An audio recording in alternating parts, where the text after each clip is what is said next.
నేను ముద్దుగా పిలుచుకునే పేరు లొల్లాయి మల్లిని ఇష్టం వచ్చినట్టు మాట్లాడారు. అంటే ఆయన ఒక జర్నలిస్ట్గా ఉన్నాడు, ఒక ఎమ్మెల్సీగా ఉన్నాడు. మీలాంటి ప్రజాప్రతినిధులు విత్ ఇన్ ద పార్టీ ఉండి మాట్లాడొచ్చా? లొల్లాయి మల్లయ్య గురించి చెప్పాలంటే ఆయనకు ఒక రాజకీయంలో ఈ లొల్లాయి మల్లయ్య రాజకీయ తీవ్రవాది. ఏందన్నా తీవ్రవాది? రాజకీయ తీవ్రవాది. ఎవరు? లొల్లాయి మల్లయ్య అంటూ వస్తారు. ఇప్పుడు నువ్వు మేము కూడా లొల్లాయి మల్లయ్య అంటున్నాం. ఆడు తీర్మానం మళ్ళీ వాడు తీవ్రవాది. వాడేందన్నా ఎమ్మెల్సీగా ఉన్నాడు కదా, అయితే ఏందన్నా ఒక కులాన్ని పట్టుకొని నువ్వు అంత హీనంగా మాట్లాడుతుంటే నీ గౌరవం ఎక్కడదన్నా? నిజంగా రెడ్డి మా గౌరవం గౌరవిస్తాం. లొల్లాయి అంటున్నట్టుగా నిజంగా రెడ్డిలు బీసీలను దోసుకుంటలేరా?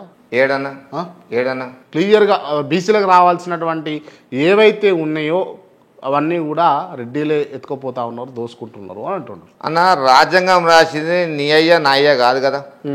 రాజ్యాంగం రాసే మహాత్ముడు బిఆర్ అంబేద్కర్.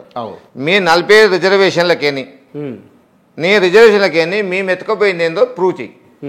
ఒక్క పర్సెంట్కి మేము బీసీలకు అన్యాయం చేసినట్టు చూపించు. బీసీలు అంటే కోపం ఉందా అన్న మీకు? నాకు ప్రేమ అన్న, నా అభిమానులు, నా ఎంబడి అనుచరులు మొత్తం కూడా బీసీలు ఎవరన్నా. నేను ఇంకా ఓసీలని తక్కువ పెడతాను. నా అసలు 1-2 తప్పితే ఏలమి లెక్క పెట్టుకుంటాను. కానీ మొత్తం నా ఎంబడి బీసీలు అన్న. మీరు ఎంక్వైరీ చేసినా నా ఆఫీస్కి 24 గంటలు ఎప్పుడు వచ్చినా నీకు 7 మంది బీసీలు ఉంటే ఒకడు ఓసీ ఉంటాడు అన్న, 2 ఎస్సీలు ఉంటాడు నా దగ్గర. ఎప్పుడు వచ్చినా ఎనీ టైం. నాకు లేదన్న. కానీ క్యాష్ నాట్ మాత్రం వదిలిపెట్టన్నా. క్యాష్ అంటే నేను వదిలిపెట్టాను. ఆడ ఏ స్థాయిలో వదిలిపెట్టాను. ఏమన్నాడు అసలు? క్యాష్ ఏమన్నాడన్నా? మేము ఉచ్చ తాగాలంట. నేను ఒక్కటి చెప్తా ఏనన్నా, చెప్పండి. 7200 అని చెప్పి పెట్టిండన్న. ఎనుమూల సంఖ్య గింతే అన్నాడన్న. తర్వాత నా పార్టీ 7200 అన్నాడన్న. ఎక్కడ పోయిందన్న? నాశనం చేయలేదన్నా. అందులో ఎంతమందిని మోసం చేసి బ్లాక్మెయిల్ చేసినామన్నా. దాని తర్వాత ఏం చేసినామన్నా? ఆర్టీఆర్ అని పెట్టి ఛత్తీస్గఢ్ కొంతమంది నిపుణులు తీసుకుపోయాను. యాదవ్ అడ్వకేట్, ఆయన పేరు నాకు వస్తలేదు. ఆ యాదవ్ అడ్వకేట్ కూడా మొత్తం ఆయన ఖర్చు పెట్టించుకొని పోయి కొంటపోతుంది. ఎక్కడ పోయిందన్న ఆర్టీఆర్ ఎక్కడ పోయిందన్న? ఏం చేసాడు? అందులో ఎంతమందిని ముంచాలో అంతమంది ముంచాడు. ఇక దాని తర్వాత ఎస్సీ ఎస్టీకి వచ్చాడు. నేను పార్టీ పెడుతున్నా, పీటీఆర్ పార్టీ పెట్టిండు ఒకటి.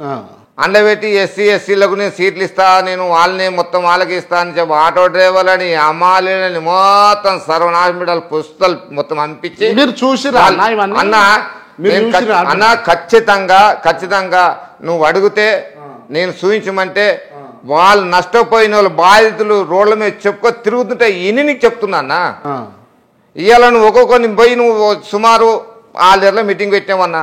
6 ఏళ్ళ పోయి అడ్డమే పోయి మొత్తం నీకు ఎమ్మెల్యే టికెట్ ఇస్తాను చెప్పని వాని దగ్గర 2 లక్షలు 3 లక్షలు ఖర్చు పెట్టించి ఇలా నీ తిండి ఖర్చు, నీ మైక్ ఖర్చు, నీ కార్ ఖర్చుతో వాళ్ళతో కట్టిపించి ఇవాళ నువ్వు వచ్చి మా అన్నతో నేను కట్టిపిస్తాను చెప్పని నువ్వు మీ అన్న కట్టకపోయి నువ్వు కట్టకపోయి వాడిని రోడ్డు మీద పడేసి వస్తాయి. వాడు తిట్టుకుని రోడ్ల మీద తిరుగుతుడు మోసకాడు అని చెప్పని వాళ్ళని కూడా మోసం చేస్తేవన్నా.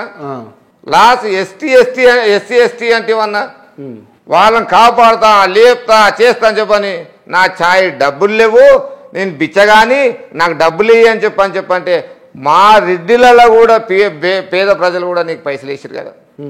ఇలా మమ్మల్ని ఎందుకు తిరుగుతున్నావు? ఇయ్యాలగిన ఉచ్చ తాగాలని నువ్వు అనుకుంటే నువ్వు ఇంతమందిని 7200 ఆర్టీ అని చెప్పని పార్టీ అని చెప్పని ప్లస్ ఎస్సీ ఎస్టీ అని చెప్పని అసలు వాళ్ళ ఉచ్చా ప్లస్ ఈజ్ నాడు బీసీలని మోసం చేస్తున్నావు, నీ పబ్బం కలుపుకుంటావు. వాళ్ళు వచ్చారు నువ్వు తాగాల లొల్లాయి మల్లయ్య, మేం కాదు. ఇది ఎంత పెద్ద మాట అన్నా, నిజం మాట్లాడుతున్నా, కడుపు గాలి మాట్లాడుతున్నా. ఇవాళ బీసీలే తిడుతున్నా ఆయన బీసీలే చూపిస్తారా? ఎందుకు తీర్చామన్నా? నువ్వు రేపు పొద్దున రమ్మంటే 100 మంది పెడతానా? ఎందుకు తిడతారు? బీసీలు ఎందుకు తిడతారు? ఏం భాష అయినా మాట్లాడేది భాష ఇది అని. ఇన్ని రోజుల దాకా అన్నదమ్ములే కలిసినాం కదా ఓసీలు బీసీలు. ఎన్నడూ కూడా మేము వరుసలు పెట్టి మాట్లాడుకున్నాం. అన్న బావ కాక చిన్న బావనా ఏడునా చెప్పి వరుసలతో మాట్లాడేది. ఇలా వచ్చి నువ్వు మా దాంట్లో చుచ్చి పెట్టి ఇలా వేరు చేస్తలేవా?